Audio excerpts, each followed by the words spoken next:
Hello friends, welcome to my channel. I hope कि आपकी तैयारी बहुत अच्छे से चल रही होगी।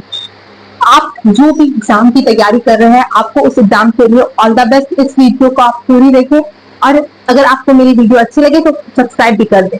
तो पहले मैं आज बताने वाली हूँ, आज मेरा टॉपिक है जो मॉक टेस्ट में या फिर आप कॉम्प्रिहेंशन तो जानते हैं, जो एग्जाम में इंग्लिश में बहुत इंपॉर्टेंट रोल निभाता है, उसमें हम लोग के गलत ऑप्शन क्यों टिक हो जाते हैं। इसके गलत ऑप्शन टिक होने के बहुत से कारण है, जिसके बारे में मैं बताना चाहती हूँ, जिससे जिसको आप अच्छा करके अपने मार्क्स इंप्रूव कर सकते हैं। मतलब कि जो कॉम्प्रिहेंशन का 5 मार्क्स है, जो कॉम्प्रिहेंशन का 5 मार्क्स है, वो आप अपने अपने स्कोर कार्ड में ऐड कर सकते हैं। तो आप जो भी एग्जाम की तैयारी कर रहे हो और कॉम्प्रिहेंशन में आपका सही नहीं हो रहा था, फर्स्ट ऑफ ऑल आपकी रीडिंग स्किल अच्छी नहीं है। रीडिंग स्किल मतलब हम लोग कोई भी चीज पढ़ते हैं, रीडिंग स्किल उसका अच्छा होना चाहिए। यानी कि अगर आप फर्स्ट लाइन पढ़ रहे हो, सेकंड लाइन पढ़ रहे हो, थर्ड लाइन पढ़ रहे हो और फर्स्ट लाइन को भूल जा रहे हो, वो हम लोग में नहीं रहना चाहिए। मतलब इतना अगर हम लोग जल्दी जल्दी भी पढ़े तो भी हम लोगों को वो चीज याद रहनी चाहिए कि कैसे हम लोग क्या कर रहे हैं, इसमें कैसा जा रहा है, या उसमें क्या क्या बताया गया है, उसका जो हिंदी मीनिंग आपको तो नहीं जाना है। आप मतलब वो आप इंग्लिश पढ़ो, आपके दिमाग में ट्रांसलेट हो जाए और आप सीधा मार्क कर दो कि क्या होगा। उसके साथ साथ हम लोग का रीडिंग स्किल अच्छा होना चाहिए, ये तो फर्स्ट हम लोग का कारण था। और इसको आप इम्प्रूव कर सकते हो किसी भी नॉवल को पढ़ के, किसी भी स्टोरी, लॉन्ग स्टोरी को पढ़ के, या फिर किसी भी बुक को जिसमें अच्छा से अच्छा बड़ा बड़ा एकदम कहानी लिखा हुआ हो, स्टोरी लिखा हुआ, या फिर आप न्यूज़पेपर का यूज कर सकते हो। हम इसके इससे पहले तो आप जब कॉम्प्रिहेंशन तक पहुंचे होंगे, इससे पहले आप ग्रामर कंप्लीट कर चुके हो, वोकैब कंप्लीट कर चुके हो, क्योंकि इन दोनों का भी रोल उतना ही इंपॉर्टेंट है जितना हमारी रीडिंग स्किल का। क्योंकि रीडिंग स्किल जो है वो तो हम लोग का लगता ही है, मगर अगर हम लोग ग्रामर में प्रीपोजिशन नहीं लगाने आ रहा है, फिर हम लोग को वर्ब की जो कोई भी वर्ब का पास्ट टेंस, परफेक्ट टेंस, ये सब नहीं पता है, तो हम लोग वहां कैसे भरेंगे। वहां जो ब्लैंक रहता है कॉम्प्रिहेंशन में, जो ब्लैंक को फिल करना पड़ता है, वो कैसे भरेंगे। तो हम लोग का ग्रामर का भी इसमें बहुत अच्छा रोल रहता है।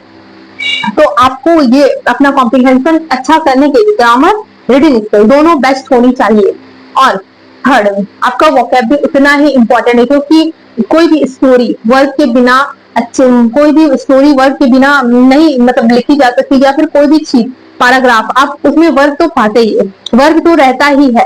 तो आप वर्ब को अच्छे से कर लो, यानी कि जो वोकैब कर लोगे और उससे जो एक वर्ड से संबंधित सिनोनिम्स, एंटोनिम्स जान लोगे, उसकी मीनिंग हम लोग को पता रहेंगे, तो हम लोग कंफ्यूज नहीं होंगे क्या लिखा है, क्या करना है, आगे कैसा हो कहानी। हम लोग सोच समझ, अगर उसको हिंदी में हम लोग ट्रांसलेट करके कुछ समझ जाएंगे तो हम लोग गलत होने के चांसेस नहीं है। ये मैं आपको इसलिए बता रही हूँ क्योंकि जब मैं कॉम्प्रिहेंशन दी थी फर्स्ट टाइम, तो मेरे सही नहीं हुए थे। 5 क्वेश्चन रहते हैं, जो कि लास्ट 5 रहते हैं, जो मेरे 4 ही सही, एक ही सही हुए थे और 4 रॉन्ग हो गए थे, जिससे आपको जो डिप्रेशन हो जाता है कि ग्रामर हम लोगों ने इतने अच्छे से पढ़ा, फिर भी हमारा मार्क्स क्यों नहीं इंप्रूव हुआ, कुछ भी अच्छा क्यों नहीं हो रहा है। तो रीडिंग स्किल भी बहुत अच्छी होनी चाहिए इसके लिए।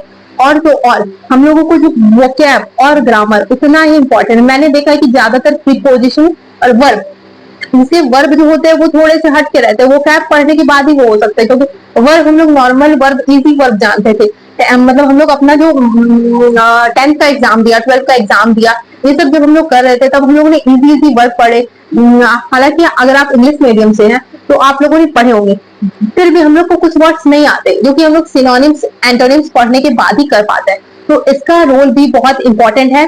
तो आप जब भी कॉम्प्रिहेंशन करो तो पहले रीडिंग स्किल अपनी बेस्ट कर लेना, सेकेंड अपनी ग्रामर जो है वो पूरी तरह से कंप्लीट कर लेना, फिर कि आप अपना अपना जो वोकैब है वो भी बेस्ट कर लेना। क्योंकि रीडिंग स्किल इसलिए बोल रही हूँ क्योंकि ये रीडिंग स्किल आपकी हिंदी में भी अच्छी है कि नहीं कोई नहीं जानता है, हिंदी किसी किसी की अच्छी नहीं होती, जिसके कारण अर्थमेटिक, मैथ में भी खराब मार्क्स आ सकते हैं।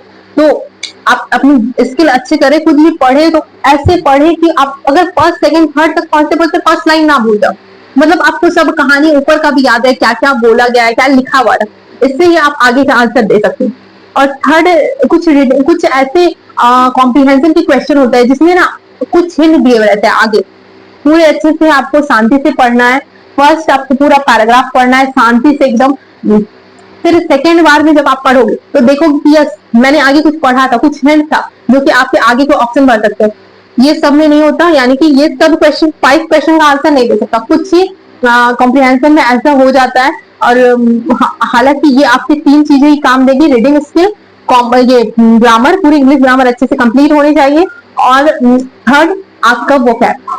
तो अगर आपको कोई भी डाउट हो या फिर आप कोई भी मॉक टेस्ट या किसी भी आप as a student of SSC और एनी गवर्नमेंट एग्जाम, अगर आपके पास कोई भी डाउट है तो प्लीज कमेंट, मैं आपके आंसर जरूर दूंगी।